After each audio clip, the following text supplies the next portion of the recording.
Good afternoon, everyone. Welcome to the September 2022 edition of Law Chat, brought to you by Moore Markham's accountants and advisors to the legal profession, specialising in offering legal services as well. And it's my great pleasure today to introduce this month's guest, is a director of Moore Markham's, Sam Bassett, who will be well known to many lawyers here in New Zealand. Sam, good afternoon to you and welcome, and thanks for joining us on Law Chat again. Hi, Simon. Thank you for inviting me. Great pleasure. We spoke a year ago, almost exactly to the day, and when we did speak then, you were held up at home in lockdown, and we had a little chat about what your perceptions had been about the state of play as it affected the legal services sector back then. But before we got into that, you gave us a bit of a rundown in terms of what the learnings had been for Moore Markham's throughout that period. And I thought that maybe we could start again by way of introduction to let people know, from your perspective, from an accountancy firm perspective, how you fared in the last 12 months. And this is a firm, of course, I understand you've got 9 offices spread throughout the country, so you obviously had quite a lot on your plate. But perhaps fill us in terms of what's been happening for you in the last 12 months, and then we can sort of look at some of your conclusions that you've come to regarding the legal services sector and law firms and what's impacting them. Oh, thank you, Simon. Certainly, with chartered accounting firms and the Moore Markham's group of offices, and we recently caught up in Queenstown for our National Partners Conference, and it was interesting to hear from our member firms and their experiences as well. And it's certainly been ours in Auckland that CA firms like the legal sector, we have been very busy. Professional service, there's been a lot of professional services work there to be done. But there has been challenges, of course, with navigating COVID, navigating sickness, and also it's our physical and our mental health, really. I am picking up across the legal sector and our experience as well that people have been now working pretty hard in quite challenging circumstances for 2.5 years, and it has taken a bit of a toll, and certainly it is requiring some changes in leadership, I think, in small to medium-sized legal firms and chartered accounting firms, in terms of oldies like myself that are very much Generation X, and things that flexible working arrangements and a more casual way of working, working with staff in a different way to get the work done. And it's work's work, but firms are needing to be more flexible and more consultative and things than they once were. And I think that's a distinct change from the pandemic. So let me take you back 12 months ago. When we chatted 12 months ago, you mentioned to me that you had, as a firm, just completed a staff survey in which your team basically highlighted the desire and appreciation for working flexibly, which was, I guess, relatively new in some ways, but firms have been forced to actually do it as a result of COVID. And I think you said that you'd embarked on a trial whereby people could work flexibly between 7 a.m. and 7 p.m., but that they would be, the core hours would be between 10 a.m. and 3 p.m. That was a trial 12 months ago. Has that been embedded down now? Is that your work, your mode of practice? Yes, it has. So the core hours where you are expected to physically be at work for team members is between 10 and 3, as discussed, Simon. And in fact, with some arrangements with usually women team members needing to disappear off to pick up kids from school, it's often just a bit before 3 or 2:30. And look, we've got used to that. It's taken but by and large, people are working those core hours or even just working the same hours that the vast majority of people in the end are working fairly similar hours in the office to what they were, but it has certainly been welcome to have that level of flexibility. And it takes, I'm a partner, and I'll turn around at 9:30 in the morning and wonder where a team member is, and of course they don't have to ring me or text me or anything. They just are doing something. They're not in the office at 9:30, but you just have to get used to that way of working, so look, it has been embedded, and it hasn't killed our profitability or anything like that. It is working, and so we have kept it. The other one that we have now just rolled out formally is 1 day a week. So every team member right across the office can nominate a day a week and work through that with their team, where they will work remotely from home. So that's the minimum. So, some are doing a couple, Yeah. but as a minimum, they are entitled to ask for 1 day a week working from home. So you've effectively been working the 4-day week. That's right, and I was very taken, Simon, with Andrew Barnes's session with us a couple of years ago at the last Future Firm Forum that you ran, and I've got that front of mind, frankly, in that I'm going to be. I think in some instances it might actually lead to the 4 days in the office being more productive, and then the flexible day at home. To be fair, it's a work day at home, but it's going to be interesting to see how that works. There might be a bit of the Andrew Barnes get the work done in less time. Absolutely.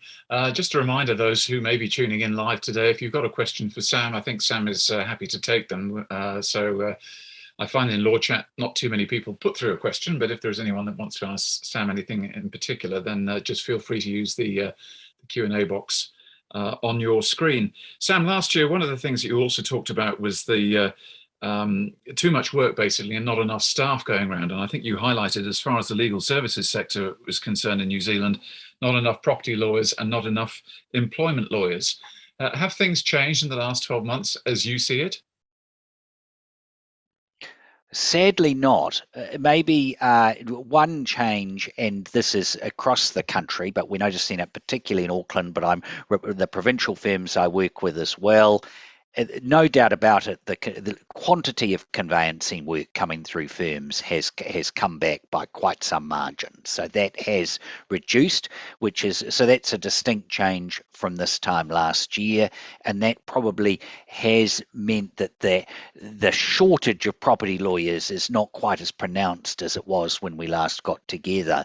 But the fundamental trend there is still there. Staffing, experienced staff, and getting staff on board is a major issue for the firms I am working with. So the staff have the upper hand. Frankly, there is a lot more more salary and benefits and flexible arrangements and all of those things are all on the table to lure good quality staff now.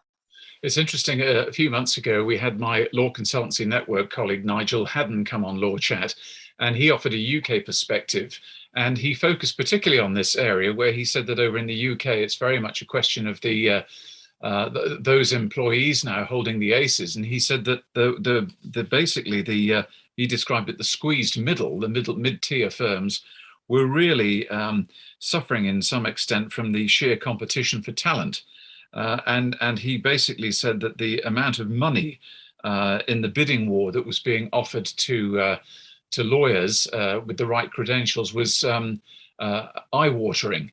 Have you noticed whether there's a bit of a bidding war? There's a strong competition for talent with the firms that you work with? Yes, very much so. That's been happening in the 12 months since we last got together. As I say, perhaps just I sense that it might be changing just a little bit with the property law, as I mentioned, and perhaps the economy starting to show signs of cooling. But there's not tangible.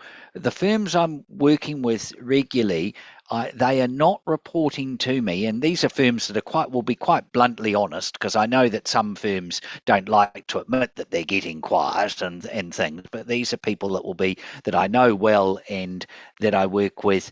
They are not reporting, and I'm not seeing yet a tangible fall off of gross fee revenue with the firm. They might be doing different work, less conveyancing, but there's still been plenty of other stuff to be filling in the gaps so Yes. far. Yeah. One of the things that you talked about last year, you talked about the phenomenal results and that figures were very buoyant. And by the sounds of it, that's carrying across to this financial year as well. But one of the tips that you gave people during our interview last year was to keep a very clear eye on their overheads and ensure that they're effectively not leaving money on the table. So pricing was an issue for them. Is that still the case this year, or are you detecting that firms are still suffering from fee leakage? Uh, yes, a key issue, because you the margins are getting squeezed, and in our professions and in the law, because wage costs, professional wage costs, and staffing are significant, have increased, often by as much as 10%. And that's a significant part of a law firm's costs, of course. So it really is. It's what's driving it is wages and the movement in wage levels, and therefore firms have to be adjusting charge rates or their pricing of fixed price work. They have to, and I feel bad about it in a way, because it's not from a public policy point of view, it's just sort of leading to the inflation sort of cost spiral to a certain degree. But it is just what is going on out there and the realities that we are facing, that firms are having to adjust their pricing because it is just more expensive to provide the professional time and legal work that they are offering. I guess when people are paying $10 a kilo for tomatoes, that trickles through the economy as well. It does. That's right. And dare I say it, anecdotally, firms are reporting back to me that there is a begrudging acceptance, perhaps, that mean, a law firm is no, people are going to the supermarket and seeing prices are higher if they're using tradesmen or other services in their lives, or filling up their car, etc. People have an understanding out there that things are more expensive, and so there's a bit of begrudging acceptance, dare I say it, from firms' clients that prices are going to be 5 or 10% dearer than they were this time 12 months ago for exactly the same sort of work. I know last year I raised with you the issue of alternative pricing methodologies. I know that a lot of the work that you do with your clients, you tend to look at, charge out rates on the assumption that firms are charging by the hour. And not for the first time, I mentioned on Law Chat the fact that an increasing number of firms are looking at alternative pricing arrangements in order to give their clients budgetary certainty. Given what's happened in the last 12 months, have you detected a more open mindset amongst some of your clients to experimenting with alternative pricing methodologies? Look, I'll yes, look, yes and no. I don't want to over egg the vast majority of firms that I work with still record time and cost, but I think there is a growth. So that's all going on, but and that's a costing mechanism. But I think there is much more pricing discussions with their clients where they're saying, look, we expect this to be between 5 and 6,000, or between 3 and 4,000, or something. So the time and cost is going on in the background, Yeah. and they're learning then, and that's been used to determine what those fee fixed fee amounts or fee estimate amounts that are being provided to clients. So Yes. so it's that change. There is real reluctance out there. Clients do not like now signing engagement letters that where they're getting told, it's the partner at 500 an hour and the senior solicitor at 350 an hour and someone else at and the rest of it, and just signing up for sort of charge rates. They like to have an indication of we're going to be doing these things. What's the estimate of the cost? Yeah. Uh, Yeah. Well, that's, I guess, a sign of the times. It's interesting. I mentioned Nigel Haddon a few moments ago, who came on Law Chat earlier in the year. And he told a story during our interview about a roundtable managing partners roundtable that he facilitated over in the UK, specifically to address the issue of recruitment and retention, which he said was the probably the number one challenge facing leaders in law firms in the UK. And by the sounds of it, it's still a considerable challenge here in this country too for those that do employ other lawyers. And having looked at various strategies that people have engaged to lure people away, eye-watering bribes, if you like, might be one of them. But at the end of the day, they basically concluded that the biggest thing that law firm leaders could do was to invest in their culture by building the kind of culture and providing the sort of opportunities which would mean that people wouldn't want to leave the firm in the first place, even if the incentive of a big salary hike was on the horizon. So my question is, and it relates really to New Zealand, but specifically possibly with regards to your own experience as a director in Moore Markham's, what can firms do, and perhaps what have you done to strengthen the culture in your firm so that people resist the temptation either to travel overseas or to jump ship and move down the road to another firm that's offering them a few $1,000s more?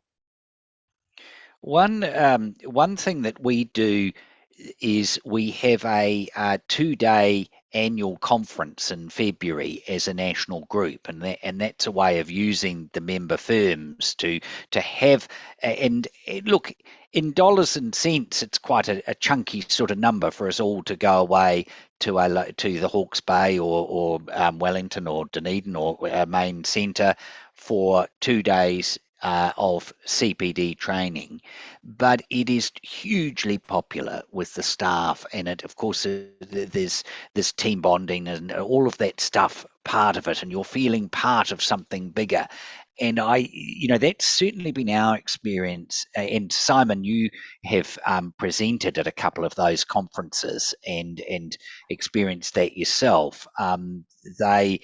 That's been one of our secrets of trying to build a distinct culture, and that would be one of the key elements.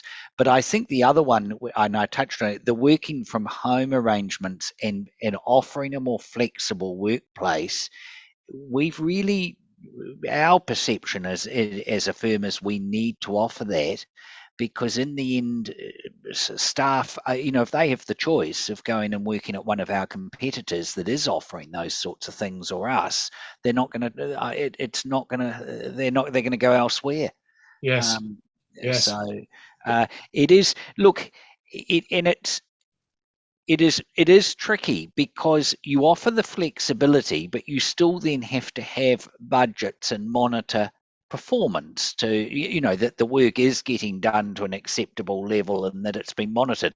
And that's we haven't traditionally had a really strict culture on that. We've been, as long as the work is done, we don't beat up on the odd team member that is not making budget. And but we've probably got to work on that a bit, because if you've got all this flexibility, you've got to know that the work is actually being done from home or in remotely, or with those flexible hours, that someone that's turning up at 10 and leaving at 3 but then logging on again after dinner and finishing their day, that is actually happening. And so we have had to put in place some additional monitoring of team budgets. I wonder if I can take the conversation to another level from the point of view of the evolution of law firms. And I know that you predominantly tend to work with small to mid-sized firms in this country, but just as I do. But I'm in the midst of writing a new book at the moment on leadership as it affects law firms. And, one of the things that not only have I discovered through the interviews that I've been holding, but also through my other research, is the impact of the growing trend of law firms to adopt better governance and more corporate models in order to facilitate better decision making and to enable the organization to work and operate much more effectively and commercially. Can I ask you, from your experience, again, either with your director's hat on or in terms of your experience with law firms, are you detecting a growing trend towards increasing corporatization in the way that law firms are running themselves? Not with the it gets hard with the smaller firms, as you know, Simon, that we both work with. But yes, I am detecting that from the middle-sized firms and up, definitely. A middle-sized law firm is now usually the successful ones. They have an empowered general manager and a board, and then also a management committee of a couple of usually three partners and the general manager that are cohesively running the show in that more corporatized way. And certainly the firms that are doing that well, it is paying dividends, and has been. So in answer to your question, yes, there is. And um, there has to be that whole change, and it's been a real change since COVID came along, of not being so rigid, and how you, as long as the work is done, how it's. For instance, I attended a course in May in the United States, and it was quite interesting listening to the Americans talk about things. They don't track it in some of the American firms, of course. They have a completely different uh, um, uh, employment law, but they don't track annual leave, for instance. They're not interested at all about you. You take holidays when you want. That's you. What and the mantra, the war cry from the American firms at the course was, we monitor and track outputs. We're not concerned about the inputs. So as long as the clients are being serviced, the clients have been looked after and are happy, and the fees are being billed, then really how you structure that, and what the inputs might look like in terms of leave or flexibility, they just stop worrying about. And Now, it works for them. and it works for them. But that's having said that, I don't want to overstate that, because I have to say, with some of the A-type personalities in the room, these American partners, I thought, you'd be a bit, you'll be setting some pretty high targets, and you'll be, I mean, that's their culture. They're results orientated, and the rest of it. And I don't know just how much time would be available for flexible inputs, frankly. But that is their, to be fair to them, that's their culture. They're actually quite bemused by our obsession of tracking holiday pay and some of that stuff. It's all about outputs. Did you tell them that we have a life here in New Zealand, that we don't bill 1,700 hours a year? Yeah. We had a very interesting session, and I have seen a bit of this in yes. And look, that did come through loud and clear, Simon. Just as out of interest, the Americans, they actually worked too hard compared to us. That was really quite confronting. Just how many work hours an American professional server. These were accountants. It was an accounting conference I went to. Just how hard they are working was quite confronting to me. What was I about to say? The other thing that came through in that discussion, and it was quite confronting, was women partners, and that and work flexibility and what was coming through loud and clear was that it's very unfair what goes on often in firms where some of the woman equity partners around the table will go cut down to 80% profit share or something like that. So, and why they do it is because they want to be able to point to that cut down in income so that they can at least get the odd bit of flexibility for family commitments and things. The blokes, not in your life, the blokes just take it. It was quite interesting. Blokes will have no hesitation in taking 100 points of the income and also cutting and running occasionally to fit in family commitments and things. Wouldn't occur to a bloke to offer up such a thing.